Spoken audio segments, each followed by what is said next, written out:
What comes to your mind when you think of Olympic Games? Is it the heroism, bravery, teamwork or glory of the athletes?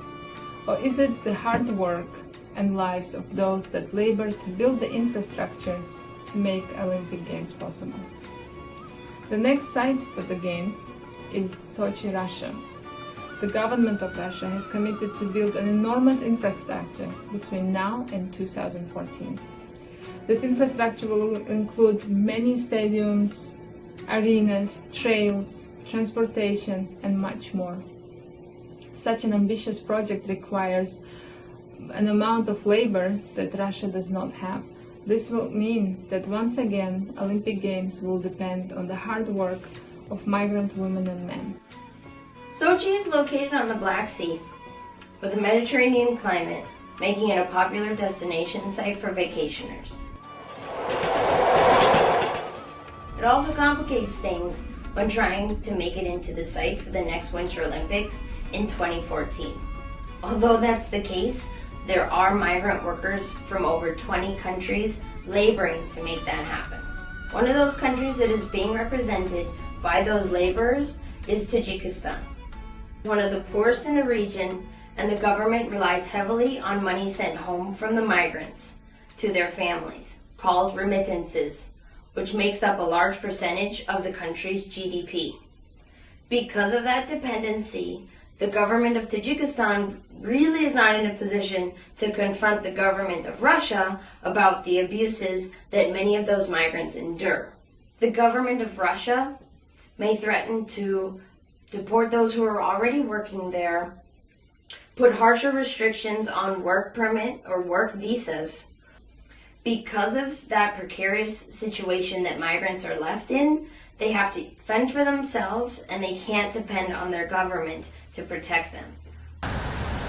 My work has mostly been as a part of bigger entities and organizations, such as the United Nations.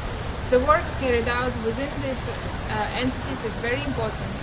At the same time, because of the sheer number of the structures and processes, the work and the people become an abstraction, a statistics, a part of a report, and one over time has a bit of a harder time to relate. To change that, I decided to embark on this project.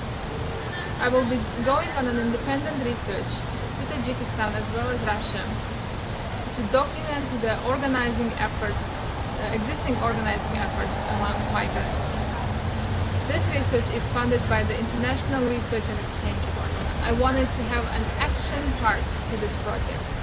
That's why I teamed up with Ruth, and we will be going on this trip to not only document, but also be part of this change and assist migrants in documenting their lives in the way they would want to.